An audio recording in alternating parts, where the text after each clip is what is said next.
इस विशेष पीसी में मैं आप सबका स्वागत करता हूं। आज की प्रेस कॉन्फ्रेंस मुख्य रूप से आदरणीय प्रधानमंत्री जी के नेतृत्व में केंद्रीय वित्त मंत्री श्रीमती निर्मला सीतारमण जी की अध्यक्षता में जीएसटी काउंसिल ने अभी हाल ही में जिस टैक्स रिबेट की घोषणा की है, जो शारदीय नवरात्रि के प्रथम दिन 22 सितंबर से लागू हो रहे हैं, इसके लिए आदरणीय प्रधानमंत्री जी के प्रति आभार व्यक्त करने और केंद्रीय वित्त मंत्री श्रीमती निर्मला सीतारमण जी को प्रदेशवासियों की ओर से धन्यवाद ज्ञापित करने के लिए यह बैठक आयोजित, यह प्रेस वार्ता मैंने यहां पर आयोजित की है।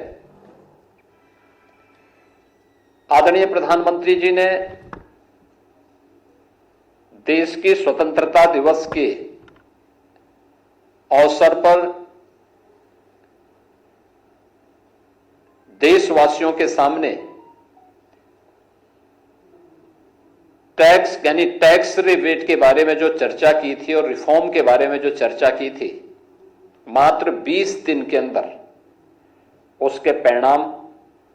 प्राप्त हो गए और अब वह 22 सितंबर से लागू भी हो रहे हैं। जीएसटी काउंसिल ने अभी हाल ही में 3 सितंबर को जो अपनी 56वीं बैठक हुई है, उसमें इस पर पूरी चर्चा करने के उपरांत सर्वसम्मति से इसका अनुमोदन किया है और जो 22 सितंबर से शारदीय नवरात्रि के अवसर पर लागू हो रहा है, मुख्य रूप से यह अब तक के टैक्स रिफॉर्म का एक बहुत बड़ा अभियान का हिस्सा है और यह आदरणीय प्रधानमंत्री जी का देशवासियों के प्रति को दीपावली का गिफ्ट भी है, क्योंकि इतना बड़े पैमाने पर रिफॉर्म हो और एक कॉमन मैन के बारे में उसे विभिन्न सेक्टर में इतनी छूट मिले, यह अत्यंत महत्वपूर्ण है उसके बारे में जानने के लिए। सबसे पहले हम लोग चर्चा करें तो जब जुलाई 2017 में जीएसटी लागू हुआ था,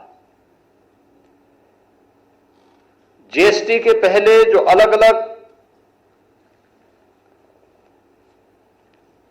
टैक्सेस थे, सेस थे, न केवल उद्यमी और एक व्यापारी उसके कारण परेशान होता था, बल्कि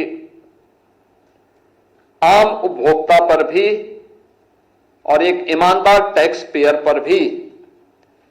इसका व्यापक प्रभाव पड़ता था। अनेक ऐसे क्षेत्र थे जिसमें वैट, सेल टैक्स और अन्य तमाम प्रकार के जो टैक्सेस थे, उनकी जो दर थी वह काफी बड़ी थी। अनेक प्रकार के सेस थे, कोई भी इंटीग्रेटेड फॉर्म टैक्स का नहीं था। जीएसटी ने इन सभी प्रकार के अलग अलग प्रकार के जो सेल टैक्स के थे, वैट के थे या फिर अलग अलग प्रकार के सेस थे, इन सबको इंटीग्रेशन करके और टैक्स रिफॉर्म के लिए जो समय क्रांतिकारी कदम उठाया था, वन नेशन वन टैक्स के आधार पर, परिणाम क्या था कि उस समय टैक्स को जितना सिंप्लीफाई किया गया था, उसका परिणाम था कि बड़े पैमाने पर जीएसटी का रजिस्ट्रेशन बढ़ा और रजिस्ट्रेशन बढ़ने के साथ ही बड़े पैमाने पर देश की जीडीपी में अप्रत्यक्ष कर का योगदान भी होता हुआ दिखाई दिया।